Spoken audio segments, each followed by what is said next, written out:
Welcome to the Mom's Mental Oasis, the show that explores maternal mental health, motherhood, and parenting. We are all about nurturing, supporting, and educating because we know that when we know better, we do better. I am your host, Benny, and thank you so much for being here with me today. If you are new to the channel, I welcome you and I ask that you sincerely please subscribe. This will help us grow the community.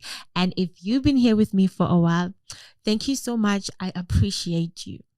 Today's episode is a continuation of our previous episode where we spoke about the mental health awareness theme, which is your voice, your strength. And the aim of the theme is to encourage moms to speak up and to seek help. This is the way of validating their experience and showing that there is strength within their voices. And today in the studio, I actually have an icon with me.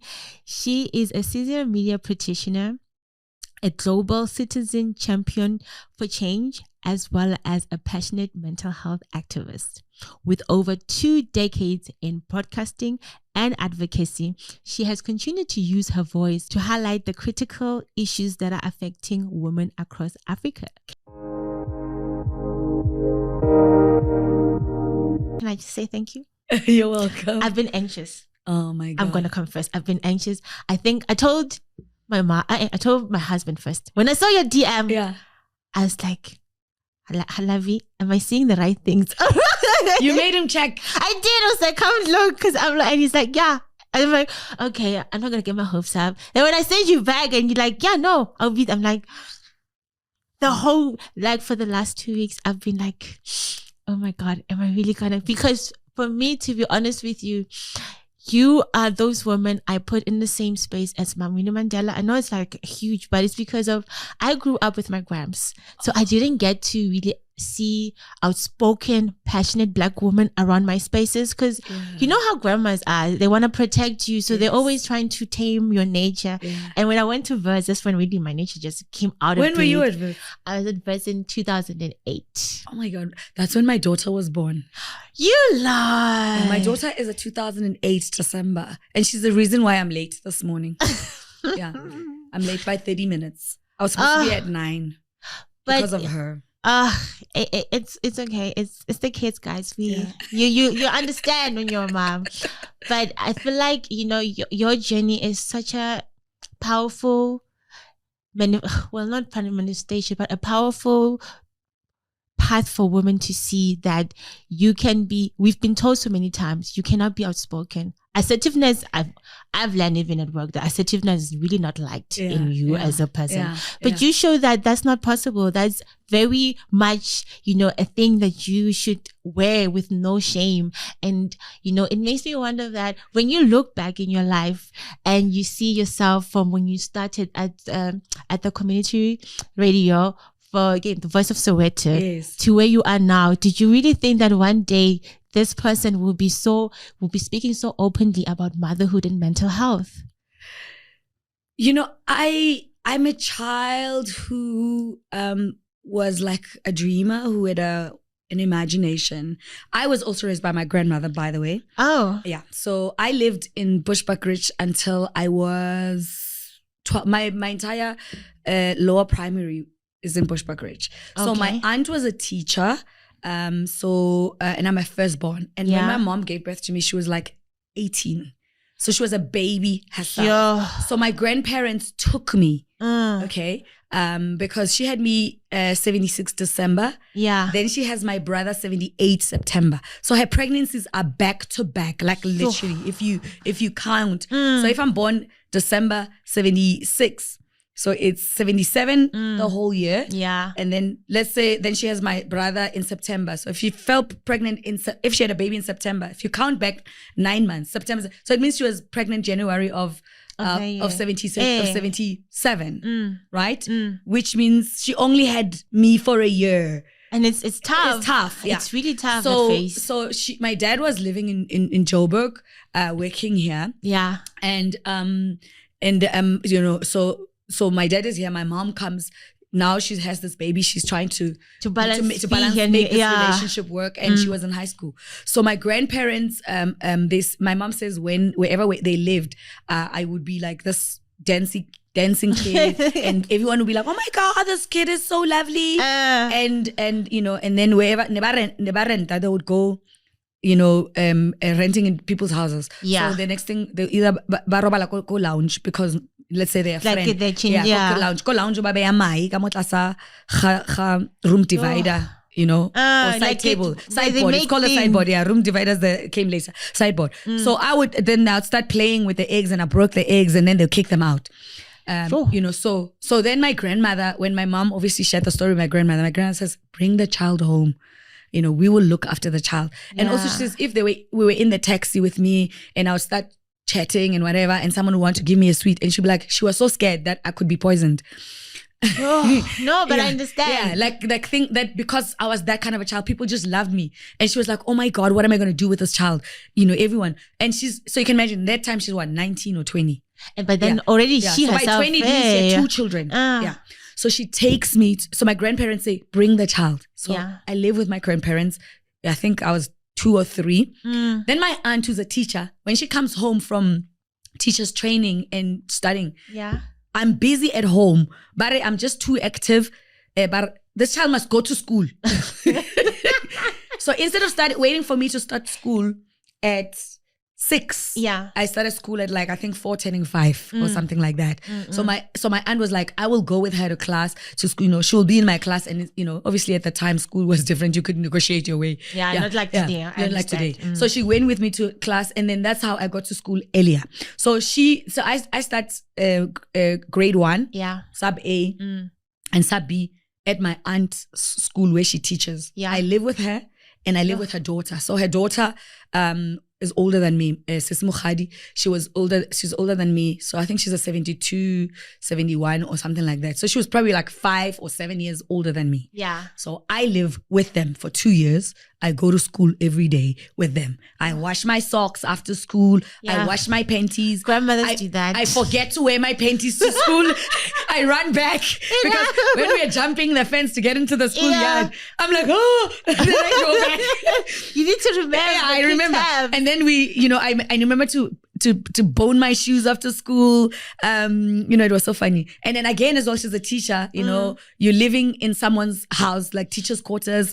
They have rats. Yeah. Rats bite my feet. Because if I forget to bath and I step on pap and the rats. So it's just I have hilarious childhood memories. So I go to the local church with her. She was a member of the Assemblies of God. So I get baptized at the Assemblies of God. I'm that kid in Sunday school who recites Murena ke modisha waka so loud in front. They put me on every Sunday. I am not that child. I'm that child. Yeah. I am that child who does that. At church. But also I have a very interesting, diverse culture in that way. That my grandparents, babeta dikoma. Yeah. They run an initiation school for badika, lingwali, traditional cultural stuff. Yeah. They have a land, they make bricks, they have a shop at the market, they sell vegetables and fruits. Yeah. My grandfather is a respected, feared almost old man in Bushbuckridge in Violet Bank. Yeah. That's his AKA. Don't mess with this guy. He's dangerous. Everyone was scared of him. So I'm his grandchild. And I grew up in that environment. So my grandmother initiates sangomas. So my grandfather is a mashikhu, so he does that. Yeah. And my grandmother, she's a healer. Yeah. She trains them. She helps. She works with herbs and whatever. Remember, and my aunt is born again. Yes, and a teacher. So a lot of people, for example, my Christian friends are like, oh my God, this whole understanding of sangoma, where does it come from? I'm like, because I come from such a diverse. It's your family. It's my family background. Yeah. So, and I'm not apologetic about it, and I don't hide one or the other. Yeah. I appreciate both because my grandmother was one of the most wisest women I know. Nah. The very loving space I'm talking about. When my grandfather got violent, my grandmother held me by my hand. We walked through the village to go to her sister, and that's how she ended her marriage with my grandfather. So I come from that rich, close-knit family like that. My parents would come over the holidays to see me. And then when my younger brother was ready for school, Lebu, then so I'm in grade 1, sub A, sub B, I stay there. Then obviously my grandmother and my grandfather part ways. Yeah. Because he had 2 wives. Yeah. My other grandmother. Yeah. Amazing as well. So both sides of my family. The only thing both my grandmothers left my grandfather for was when he became violent. Yeah. He hit my uncle Caesar, and it had to do with him looking after cattle and he was a hard man, And both my grandmothers, I remember, I have that memory of the one Kokwani wa Gazeta packing her stuff, leaving with her 8 children. I mean, the older ones were gone to go back to his parents' village where he came from, and so those women were like this to me. Because I lived with them. I was like, they raised me. They were your blueprint. They're my blueprint of loving each other and sisterhood and womanhood and family. Yeah. And I carry their spirit with pride. Then I go live with my grandmother. She builds a shack on her own. So starting over for me, when relationships don't work, is not a concept that I learned in 2005, 8, with my children. I saw it as a 6-7-year-old. I was like, if my grandmother could live a 13-hectare land with cattle and pigs and goats and mangoes and start over, I can do it anytime. It's the blueprint. No, like, I just want to intersect something there. But you know what? That's the one thing I feel like I got from my grandmother.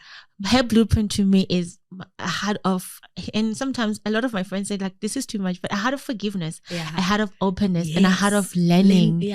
And you speaking now, you telling me that your grandmother gave you the heart of speaking up and standing up on what you stand Actually, my for. grandmother was not very outspoken. She gave me the heart of action.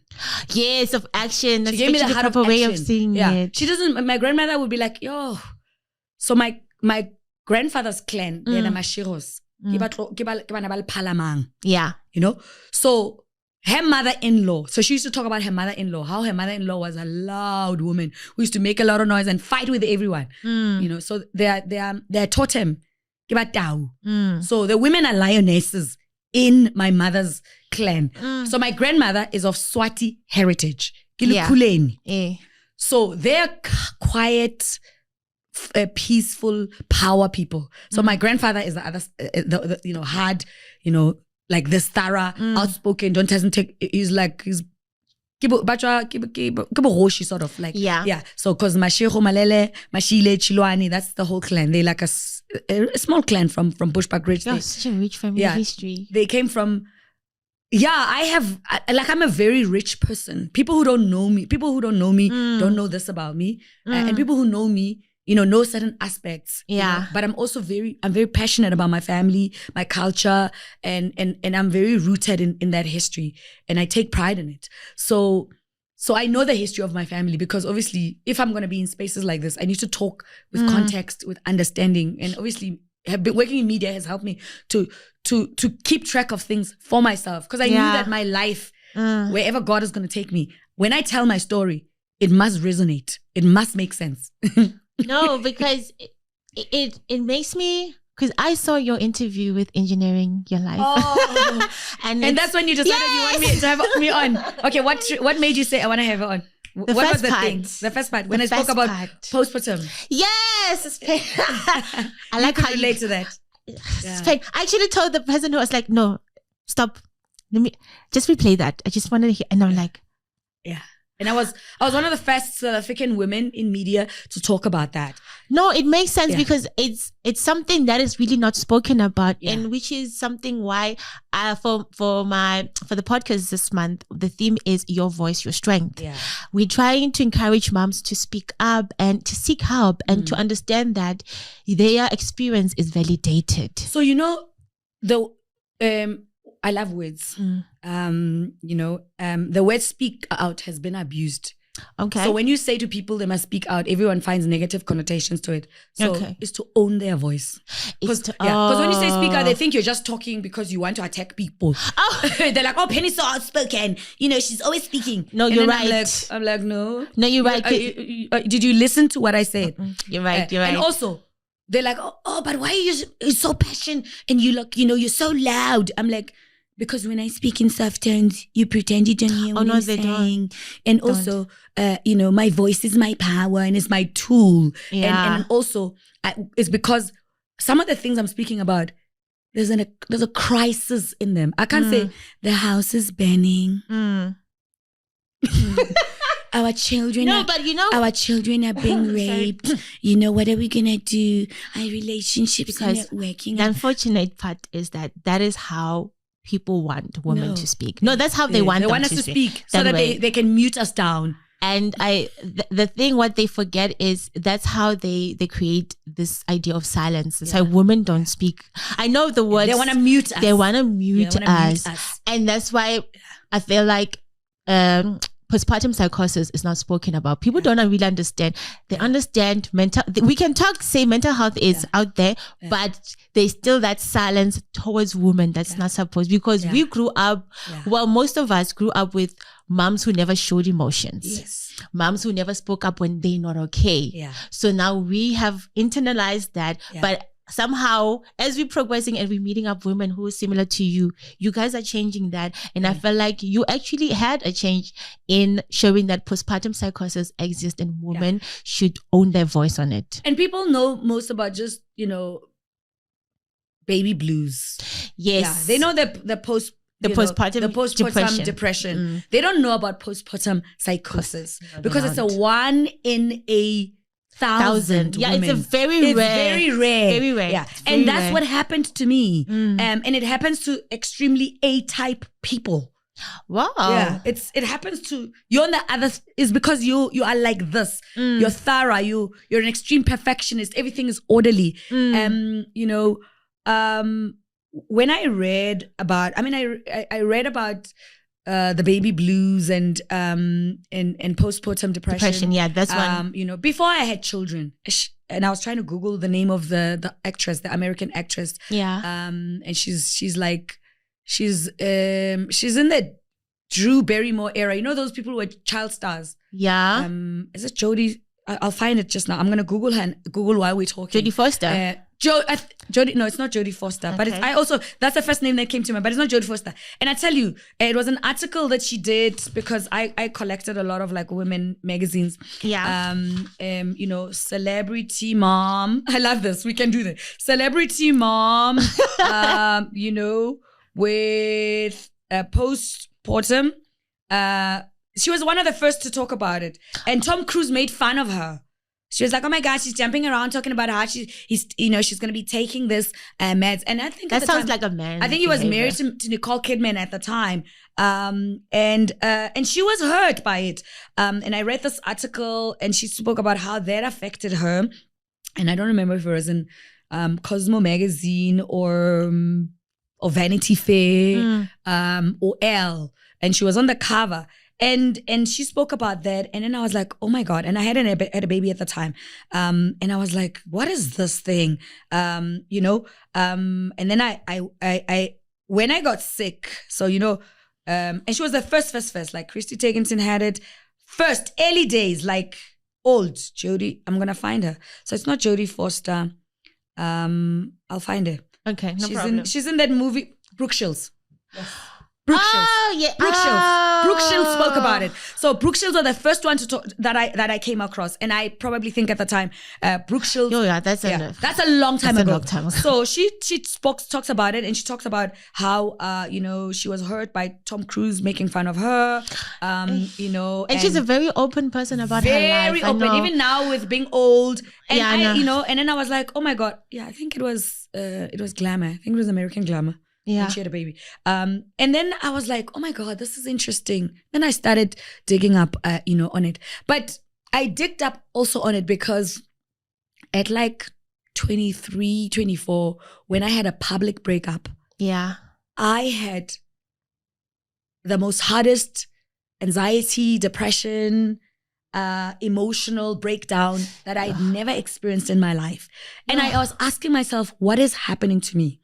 So to cut the story short, I went to therapy at the time. Yeah. And then I started talking to a psychologist, Yeah. and then obviously working through my emotions. So I learned more about anxiety and depression and stress and public pressure, and managing all of those. So obviously I followed what other international celebrities were talking doing, about public pressure, celebrity life, and all of that. So when I get to pregnancy, I remember Brooke Shields. Yeah. So when they say to me, "Oh my God, 4 days after I gave birth, I couldn't sleep." Yeah, I couldn't sleep. And I gave birth naturally. Yeah, I did too. Yeah, I couldn't sleep. My body I'm not tired. I want to fix everything in the house. I want to clean. I want order. I don't touch my baby. Yeah, apparently that's one of those signs. Don't touch my baby, because I read everything about the process of what happens to baby.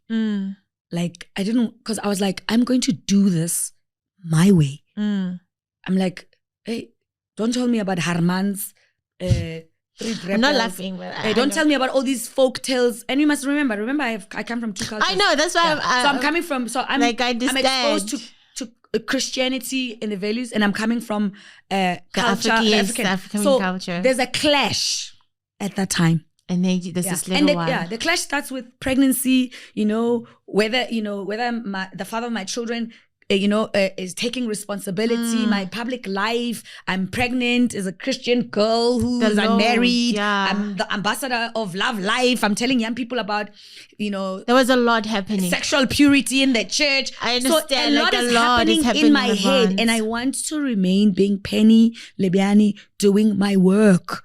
Because this relationship is not what I envisaged it to be. So I need to be solid for my children. Yeah. But also, as I'm reading during pregnancy, I'm reading everything. My birth plan, I had it to the T. I'm walking, I'm eating fish, and people saying, you can't eat fish when you're pregnant. I'm like, my body needs omega-3. There's mercury in there. Yeah, I'm like, exactly. I'm like, I'm not allergic to it, So I'm doing a lot. So I'm talking to older women who had babies or two. They're telling me, no, you must do this. I'm like, where did you learn that? Did you read about it? I'm reading every book on birth, what vitamins your child needs. I didn't have cravings in pregnancy. Yeah. And they're like, what cravings do you have? I'm like, your body have cravings because when you lack a certain nutrition, your body find a way to get it. I eat healthy. So my baby's going to be healthy. Oh my God, your nose is big. Your baby's going to be a boy. I'm like, don't say things about my child that you don't know. And don't touch my tummy. Don't touch my belly. That was me. I'm like, don't touch my belly. I was like that. I'm like, I hated that. Like, keep your hands to yourself. So I'm protecting this child like a lioness. And I'm in an industry that's horrible to me at the time. They've written all sorts of things. Now I'm pregnant. You want to pretend you're happy for me? You're not happy for me. You don't like me. So why are you suddenly now interested in me and my child? No, leave me alone. No, you I know. I'm smiling because when you're talking, it's like, it's me, it's Penny. That was me. That's really me. So by the time I give birth, I just want my life to sit. I'm like, my mom wants us to do this. I want my pastor to come and pray for the child. They want me to, that's a lot. So I'm like, pray for my child. Dedicate my child to God immediately. My mother's like, who's this? Why are you bringing pastor? You're listening to the pastor more than me. Hey. And that was the earlier times of your postpartum. Yeah, it's crazy. I need to manage this two worlds. Oh, my grandmother is gonna come. Oh, no. Wrap the child. And they're like, don't wrap the child. The child needs to, all of those things. All of those folk tales that everybody is opinions. And my brain was busy throughout my pregnancy because I was blocking, defending, deflecting, fighting. Besides also managing the relationship that's problematic. Before the pregnancy, during the pregnancy. So I'm like, this child. And as I'm talking about it, this person is turning 20 on the 29th. Hey. So you better drop this podcast on their birthday. Because the day we're recording this podcast, and the reason why my son couldn't take his sister to school today was his first flight. Because he wants to be a pilot. Penny. And he's becoming a pilot. I don't even have tissue with me. I'm so sorry. And I fought for the child. And to think about... I fought for a child. I don't think people understand. I was like, they can call me a failure in relationships, in industry, but I will be a good mother. I will raise this child the way God intended me to do. He took as I was walking in, he sends me a message and said, I'm on the flight, mommy. And I don't think people understand. And just to add context to this, guys, with postpartum psychosis, the unfortunate thing that people don't understand, it's actually considered an emergency. Yes. An emergency condition. You have to be treated. I was admitted. You have to be treated for this. I was at Rand Clinic for 10 days. And I knew that breastfeeding is the most important thing for a child. It is. And they said to me, you can't breastfeed. We're going to put you on antidepressants. I said, I don't know how long I'm going to be here. I'm going to wake up every morning at 5 and compress and drink lots of water and pee so that when I come out here, I'm going to breastfeed my child. No, I understand. Because people don't get that you probably were dealing with already from what you've just explained to us, the pressures from family, the pressure from the media, your own pressure. And then there's this mental condition that's now attacking your mind, the hallucinations, the paranoia. I'm sitting there saying, oh my God, this whole thing of culture and religion and being a modern woman. It's a lot. It's a lot.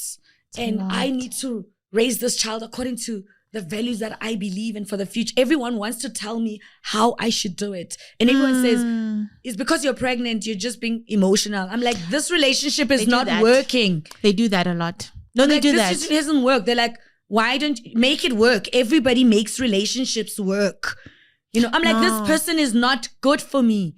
Everyone says, we all take it. Other women take it. They take men who are like this. Why don't you take it?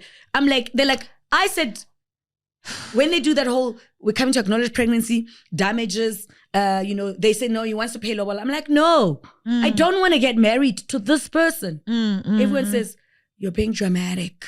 You're pregnant. They do that. It's your hormones. It's your hormones. It's your hormones. It's your hormones. They say remember, that. I have read every book. I had a pregnancy yoga book.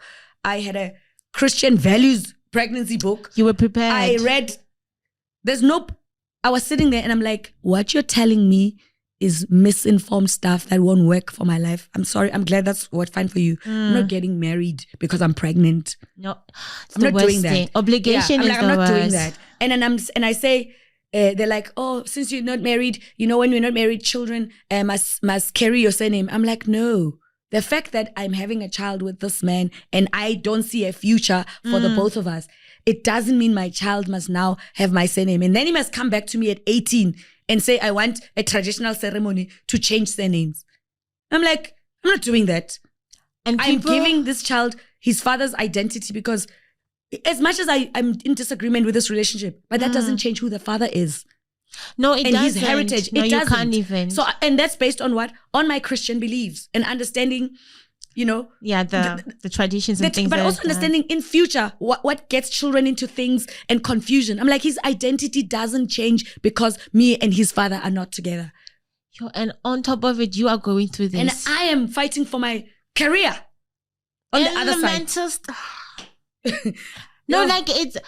I understand this because I was going through, I struggled with anxiety after my baby boy. It was horrible. How old is he now? He's a year.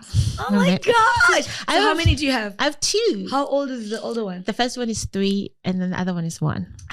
So it's almost the same girl. So my son is 2005. Yeah. My daughter is 2008. Oh. And they are with the same father, by the way. No, it's known. Don't even think about changing that. Other people have all sorts of assumptions. No, they don't know who they think. Oh, so and so is the father. Or do you have? It's not. And they say from here they can understand it's not. Yeah. And also me saying like this is how I felt with my son. They're like, how do you have the second baby? It's a whole other story. But the reality is. Y'all don't understand the hard. Y'all don't understand the hard. You don't understand life. And I still didn't get married to the guy. No, but one thing I definitely tell my sibling is that even I remember yesterday I was telling one of this colleague of mine is that marriage is hard. It's hard. And you need to make sure the person you are choosing to spend that long time with is somebody that not only is there compassion, and not compassion just for you, but compassion for himself, because for themselves. There's a lot of compromising that happens in marriage. Don't do it if you can't. I always tell people, don't do it if you can't do the compromising, because it's a lot. It gets to a point where you're like, wow. And values are everything. Don't do it if you feel that your values don't even align from the get-go. And people are like, no, I'll try and make it work. No, you won't. You won't. You can't. And kids don't make it better either. Yeah, you can't change people, and don't believe. And once you know that your values are not in line, you just accept and say, they're not in alignment. And actually, I'm sorry, you're a nice person or you're a horrible person. But you know what? Deal with yourself. You move on. Yeah, and you move on. So now, from all of this, Sis Penny, I want to find out, how then did you end up finding that support to get out of that? Because it sounds like there was a lot happening. Like a lot was happening. It's, so how did you end up going like, okay, this is the help that I'm receiving, and this is how I'm going to move on so that I can be able to look after my child? So I, being admitted was the best thing that ever happened to me. And I had two amazing people in my life. My midwife, was very, very, Sis Collie was amazing. She delivered both my babies. Oh. And my doctor, who was a gynecologist at the time. And also even with my pregnancy again, I had to fight through the first 3-4 months. You go for your first checkup. Yeah. I went to here in Honeydew. What's the hospital that's in Honeydew just now? Olivedale. Olivedale. No, Olivedale is in Olivedale. This one here.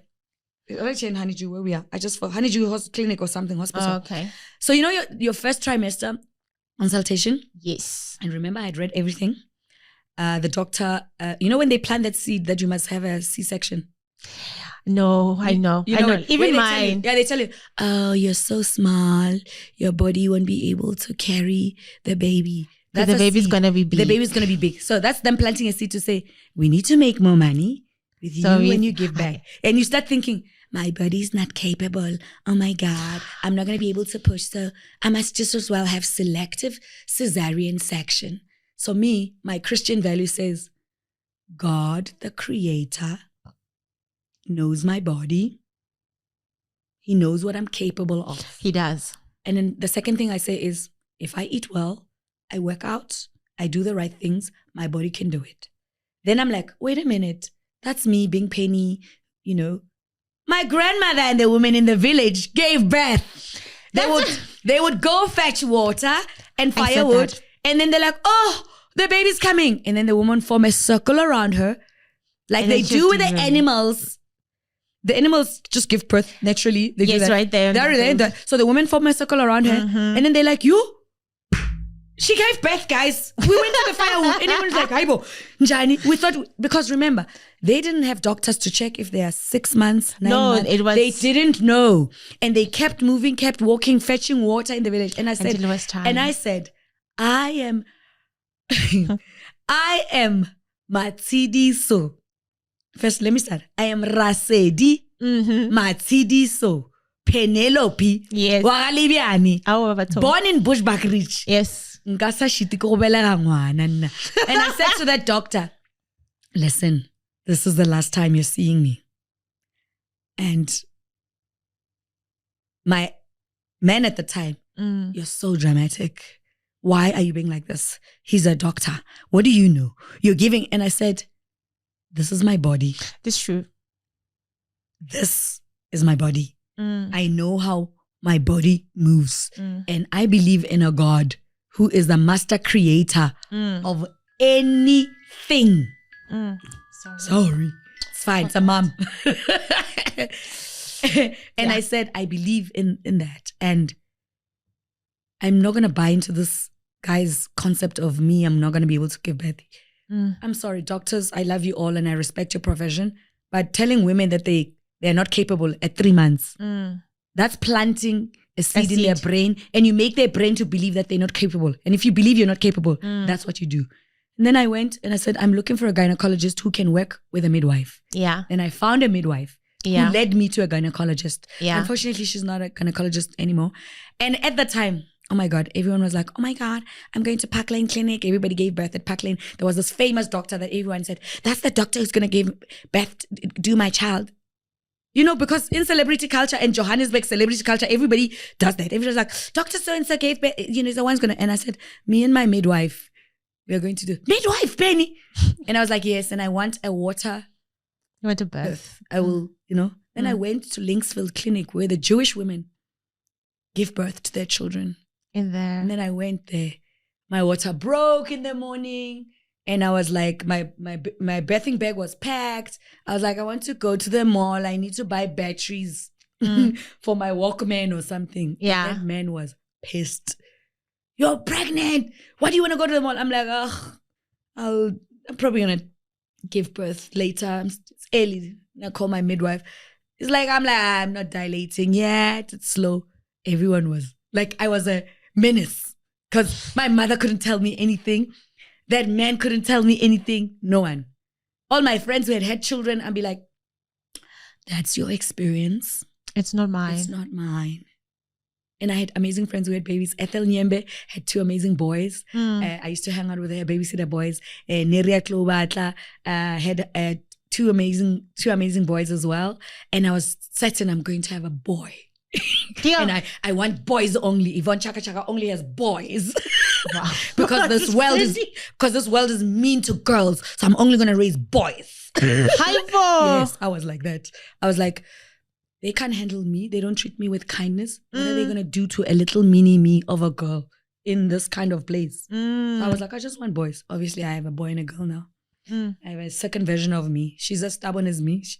I know, like you just explained. She's as feisty as me. I get. So now it's like what I can observe is that it's important to make sure that the healthcare provider you choosing, you listen. You have they listen to you and they know your fears, but they affirm you and they encourage you. And so we worked with a midwife, and then with a gynecologist. And my gynecologist, the first day I met her, she was like, oh, Penny. Yeah. Wait,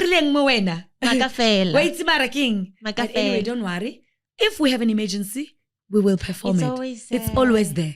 But it's, Oh, sorry. Yeah. And she was like, she was amazing. She was like, Penny, no, I won't see you, man. So I would go to her for my checkups, do stuff with my midwife. And then the day came, like I said. And then she was like, I'll see you in the morning. I was like, Haibo. She was like, Haibo. You'll be fine, Penny. You're okay. I went, and then after my buying of batteries and my bag, we went. I think I went to the hospital, Kabuma 12-2. When are we leaving? I'm like, Siskoli Uti Nina. No, Sizo, okay, I think already manja. Okay, fine. Wozangaboma 2. Then, are you in pain? No, not really. I mean, they ask you. No, they do that to monitor you. They monitor you. And then we go. And then I get there, obviously. And then they're like, I was walking up the stairs, sitting on the ball. I have pictures of that. I think did I give birth at like 3 or 7? Between 3 and 7, I was in labor. Yeah, between 3 and 7. And you know what's the beauty? Sis Dolly delivered my niece. Oh, no, my nephew. By her. Yeah, she delivered my nephew 2 years ago, Bukhoshi. And my brother came to me and she was like, oh my God. Actually, no, her daughter, is now a midwife, delivered my nephew. So then it sounds that it's so, not only is your healthcare provider being important, it's also family. Family puts in a lot of help into getting you back again to to the you used to be. Yeah.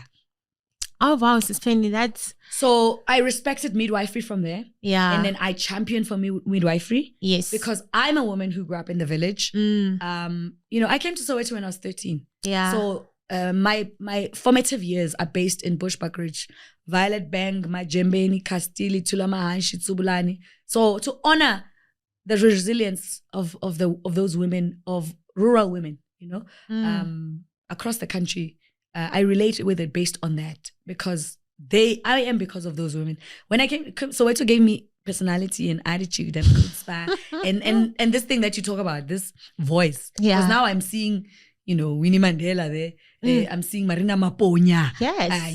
These are powerful women. I'm seeing Chichi Maponya. Yeah, Mrs. Penny. Yeah, these are powerful women. Yeah, you know what I mean? These are the women. And then I'm seeing Innocentia Moepuli. These are the women. Those are the women that they've pushed the liberation of the women voices. Yeah, I grew up reading on them, and then I'm like, those are my blueprints. And South Africa, it has been. And then obviously the older I grow up, the more I understand politics and whatever, and then it gets better. I'm like, I take it back. I'm like, the blueprint is Charlotte McClick. The rest come after. They come after. They come after that. Then I start there. So I'm just I'm so honored by that. Okay, so now it shows that sisterhood plays an important part in bring about maternal mental health awareness. And I want to find out from you, how do you think sisterhood plays? What kind of a role does sisterhood play in this? Is it through sharing stories? Is it through checking in with each other? In ways would you think that sisterhood can play into bringing this awareness up? Both of them, and also, and it's not physical touch. It's just connecting yourself to other women. So it's womanhood. Whether you call it womanhood or sisterhood, it's womanhood. It's like, as a woman, we are on a journey. We're like that as human beings, but as women, we are on a journey. We're at different spaces at different times, but the journey is similar because the world is pushing back against us. Patriarchy is a reality, and it's in every aspect of our life, and it starts at home, in our families. So in how we were raised as girls, if we're allowed to have an opinion, if we're allowed to question, to ask things, and we don't question because we're rebellious. We ask because we want to know or we want to understand. You're talking about how, and also the when we know, we do better. So our grandmothers protect us because they couldn't articulate in language the danger we are against in the world. Yes. And also the reality of let's quickly marry her off and get her off our hands. But there's grandmothers who were like, no. My grandfather didn't want his daughters to get married.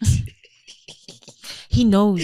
I didn't know what, I think he knew something. He knows something. He knew something. So my mom, told me those stories about how her dad didn't want her to get married. And I could understand why he was a kind of a man. I also understand why she's the kind of a woman, because her father had confidence in her. And she would speak up for herself. Yeah. For her family, for her children. My mother is, in my phone, I saved her as mother, community worker. She has a heart for boys. Young men would openly talk to her, and she's just like that. And just because she grew up in Bushbuckridge, she's not a psychologist or whatever. It doesn't mean she's not knowledgeable. So also my love of reading comes from her. She collects magazine, even though me and her are on the hoarding side of things. All her magazines, I would do that, and then you read that from them. Yeah, and then I introduced her to books. I bought her menopause books and religious books. That it gives her some knowledge. I love buying her Mother's Day cards, and then so me and her exchanged, and then I understood the kind of a girl, if she was exposed to things in an earlier age, she could have become. Yeah. So even when I do things, I bring a little bit of her, because I'm like, my mom, if she was exposed to stuff. Same with my grandmother. Yeah. I would walk with her in the village when she collects herbs, like stuff to wash your hair. Yes. Things she would make us drink just to keep our system. And I grew up with that kind of love. And both sides of my grandparents, by the way, my mom's dad. So when I lived with them as well, I learned she was a woman olemang who goes to the field.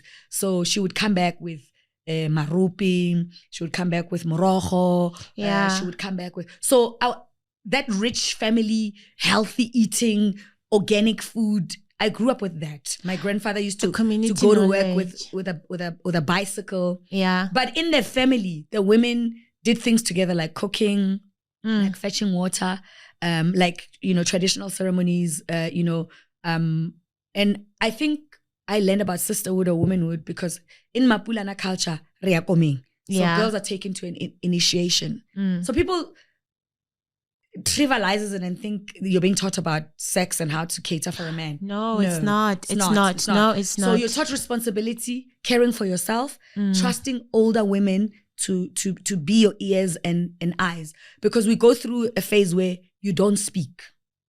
where you don't speak with you take a vow of silence. You see, now I can explain it in cooler words. Yes. And you walk looking down. I did that. As part of my initiation training. And then once you tell you, so Uleshuburu as a girl, you are unaware, then they take you in and then they teach you how to be a girl, to look after yourself, hygiene when you get it, before you get your menses, and the girls who are in the menses, you all know those things. And then you know how to obviously now, I obviously want my son to know about his sister's menses, but culturally at the time, you have to keep yourself a certain way. But I understood why they did it that way. There was certain food you were not supposed to eat and all of those things. But now that I know nutritionally, I need protein. If you're telling me I can't eat eggs at 13, we need to build bones. So I know all of those kind of things, and I can be able to make both the worlds help each other. No, because when I'm listening to you talk, it makes me think, you were lucky, Sis Penny, to be honest. You were lucky. Very lucky. There's some moms out there, they don't have community. They don't have support. And just to intersect so that you can put in an opinion there, is that why I'm saying this is, as I'm hearing you talk about womanhood and all these things, I didn't get that. I learned about my periods when I was at school, life orientation.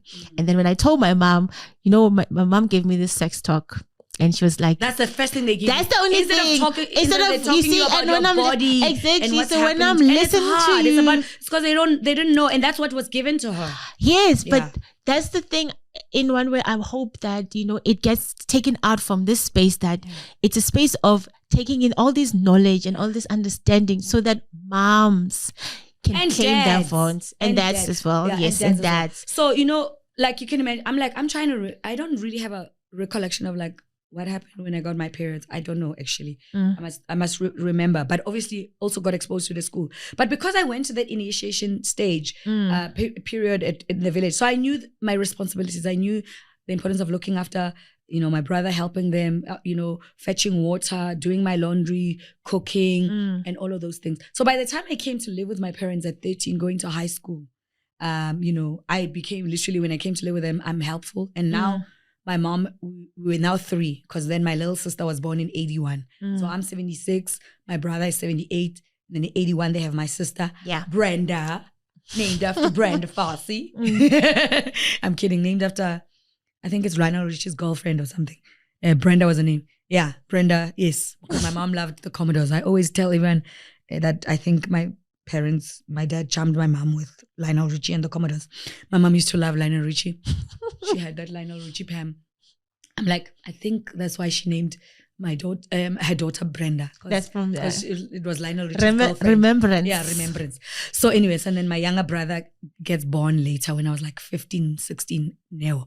So, but I think it's important for mothers to, yes, we know, especially, I don't know how old you are. I'm 35. You're 35.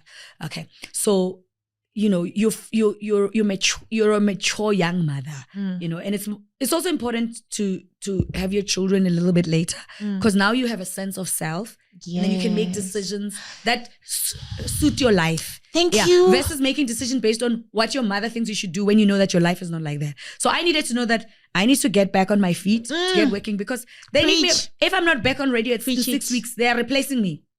Preach it. And that's what they do. And that's why they say, women can't hold careers. Because when we go give, they're like, don't invest in women. Because they're gonna go have kids. That's patriarchy. And itself. Yeah. So you don't need to learn about it when you become a mother. You need to learn about it before you become a mother.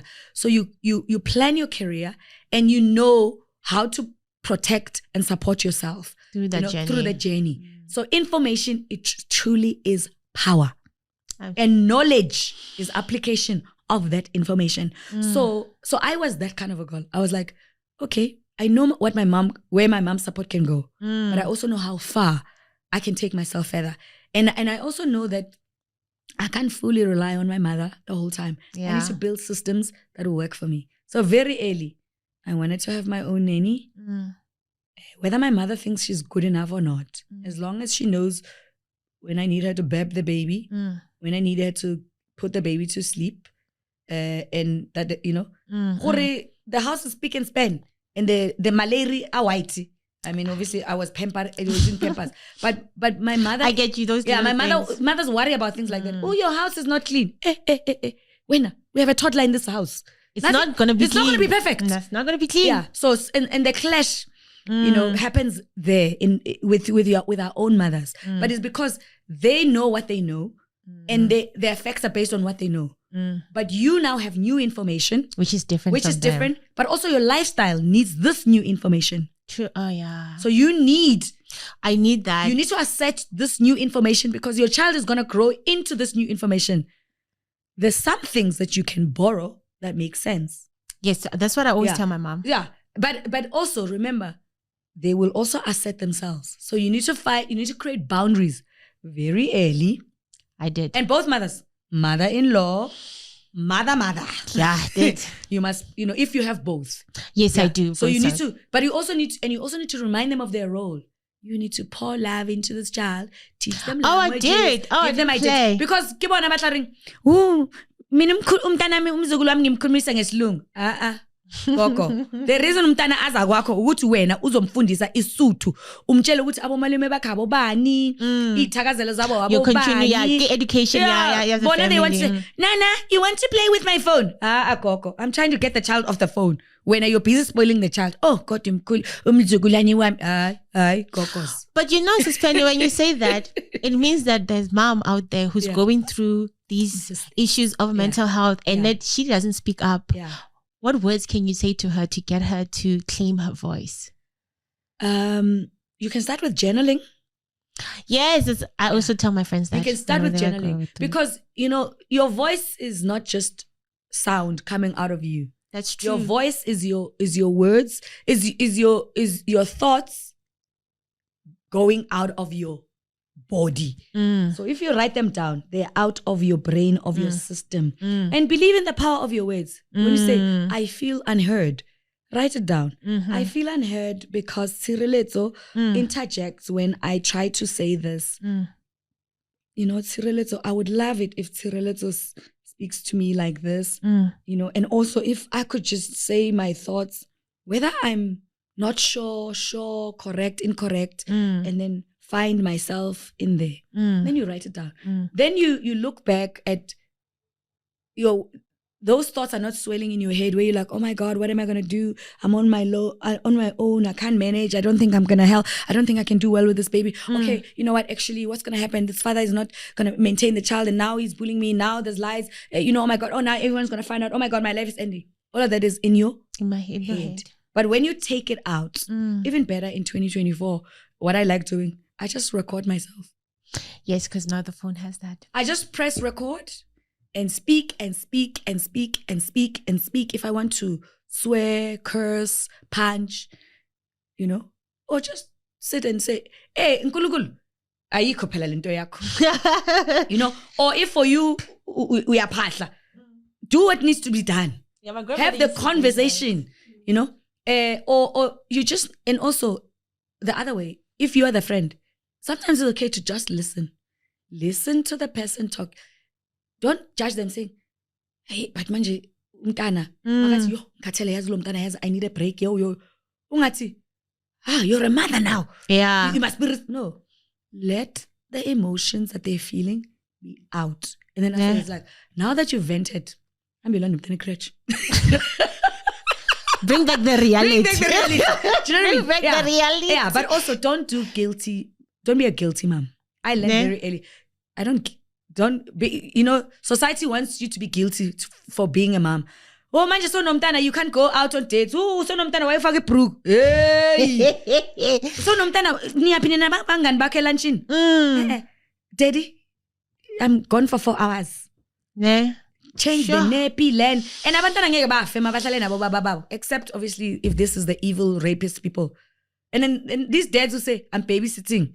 Hey, wait. I always refuse that. You're babysitting for who? That's your child. That's your child. You can't babysit your child. So same thing. Ugogo naye umshejule. Ngithi abogogo manje bathi ningadamba abantwana nabogogo. Schedule that. You must schedule. You call if you call. Gogo, are you available? Are you available?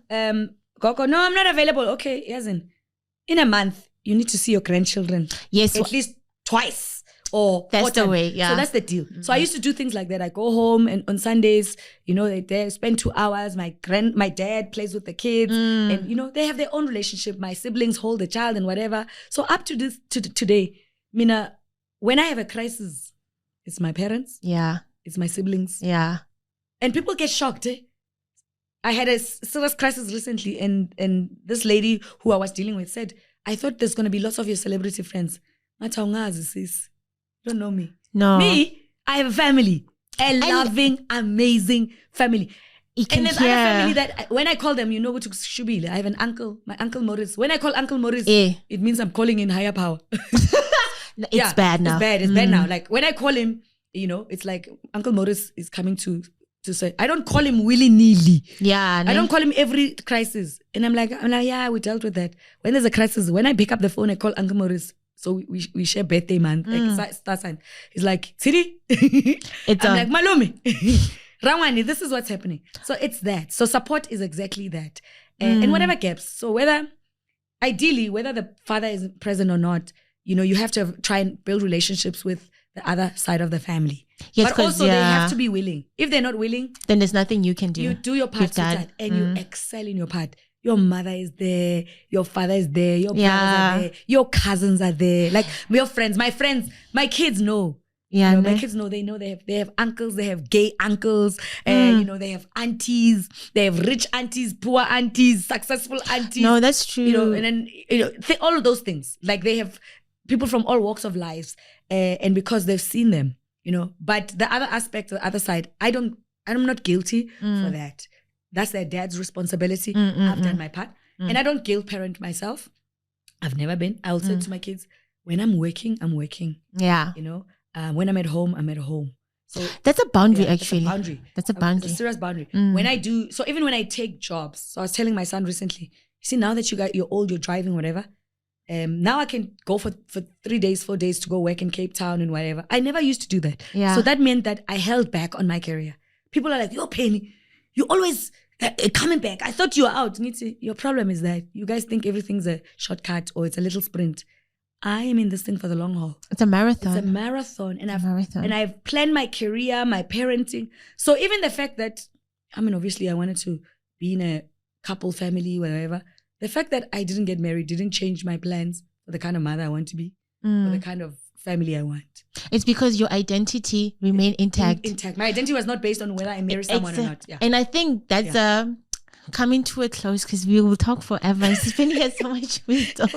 I do. No, because it's the thing about, I think that's why mental health is an issue and most women don't speak, is because they have yet to realize this is who I am and this is changing me. Yeah. So something needs to happen for me to stop that. And I think that's why you have been so intact, is because your identity has been called. You have known I am Penny, but these are just the other parts of me. Yeah.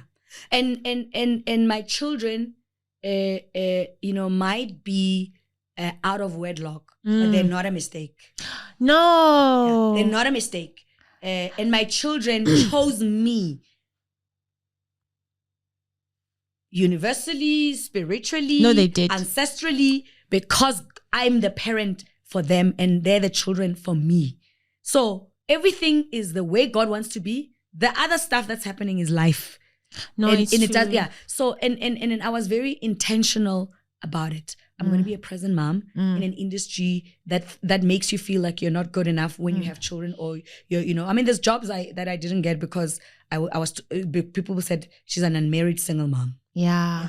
I fought for them. There's jobs that I lost. I wanted to be in MTV base a host, and then I was pregnant with Takunda when MTV base started, and then I was working with them, and I was working behind the scenes helping them set up the channel. Yeah. But I had the baby, and I thought I was going to be Lala, and be the first TRL host in Africa, and it didn't happen. So and because I was 28, I was considered old.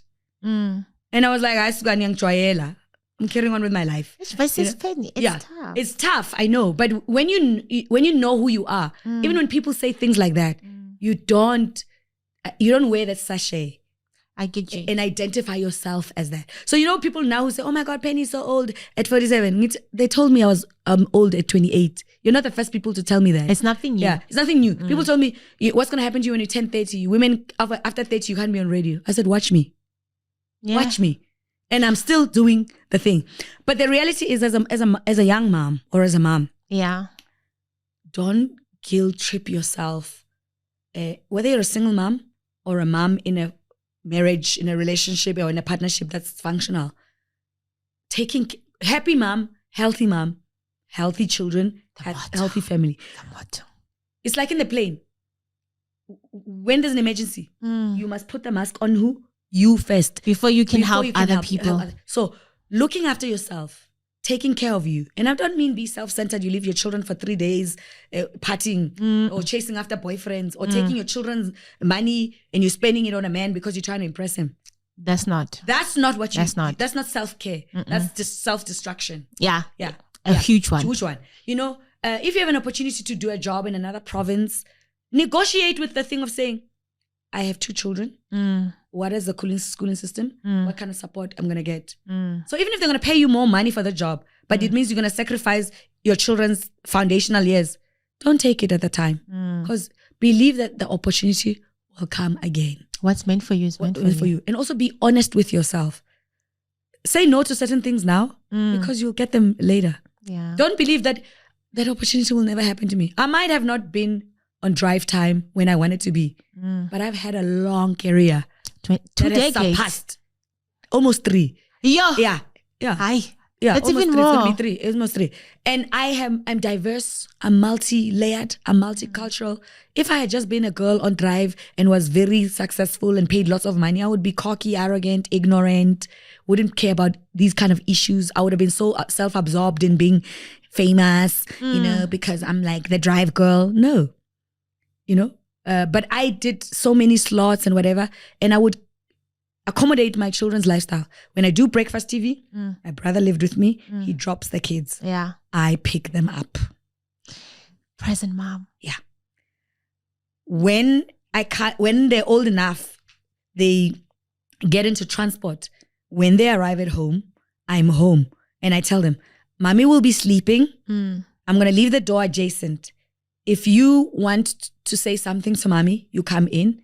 And then your emotions, if you're sad about stuff, write it down. Yeah. So I understand. And when you're sleeping and you're half asleep and your kids are home and they ask the helper, is Mommy home? And then she's like, yeah. And they're like, yay. They're excited. Even if they're not going to come hang out with you for the next 3 hours, they have this thing. Oh, Mommy's home. Okay. And then when you wake up, hello, Mommy. For 30 minutes, then they're not interested. It's 4, you have lunch together, whatever, early supper, whatever. If I have an event at 7, then I leave. Yeah. When I come back, they'll be sleeping. In the morning, same routine. Yeah, so they have consistency. Children love consistency. That's why, that's why sometimes fathers struggle with that. When you don't, you're like, no, children like routine, especially early in life. Consistency and routine is what affirms them and gives them confidence. So you destabilizing children, today you fetch them, today you show up for them, today you don't show up for them. If they play soccer and if you say you're going to support them. If you can't come, tell them in advance. Then the next thing you stop going to the game. The child is going to stop playing soccer. Because dad is not coming, mom is not coming. And then moms are like, you see what you do to my child. Because we also don't have the language sometimes. Yeah, the temperament to express, because also we are fighting with this person and little things like that. So I learned all of those things because I was reading, and some of them were slapping me and happening to me, like the law, like taking my children to a school that was high school and primary, and then they closed high school. I needed to find a new school, and that threw me off because I went to different schools at primary. I didn't want my children to go to too many schools. Yeah. I tried. Being a single mother, financially, things affected me. And then I found myself now having to change them schools. But again, I understood. I was like, okay, I can cope. I just need to help them navigate. As long as I'm honest with my children. I tell them, the family, we are going through this. It's just a season. We'll be on the other side. You cry. Sometimes you don't cry in front of them. And then you get to a stage where you say, this is what's happening. And then they're like, okay, Mommy, what do we do? They hug you. And children sense your energy, by the way. So lying to them doesn't help. My daughter. Yeah. When you're sad, they know. It's adaptability, I guess, in that way. Like, that's important. But they're the most resilient people. The same way they're the most selfish when you're pregnant. They take all the nutrients. And then if you don't eat well, you'll crave. You'll get sick because they took the nutrients out of you. And then when they come out, they're like, oh, you have problems, fix yourself. Then you have postpartum. That's what my children... The mental health. That's what they do. They remind you that your life has shifted. Do better for yourself. It's like coming back to yourself. Yes. So my children are my greatest teachers. They're my greatest love. They're my greatest inspiration. So I used to tell everyone, oh my God, now that you have children, how's your career going to be affected? You think I was tough before? Watch me. You're tougher now because I need a better world. For them. But in this pain, oh God. Now you made me feel like all this time I've been so difficult with the family and everybody. It's like, girl, you're nothing. You've been nothing. No, like you're not. You haven't even, you know, everything. Like, this has been such an amazing time. I appreciate you making time for me. You are so welcome, and Thank congratulations you so much on your podcast. Thank you, Sis Penny. And you are the generation I've been waiting for, because me speaking the way I speak, a lot of women who are older than me were like, they were like, Penny, we are super.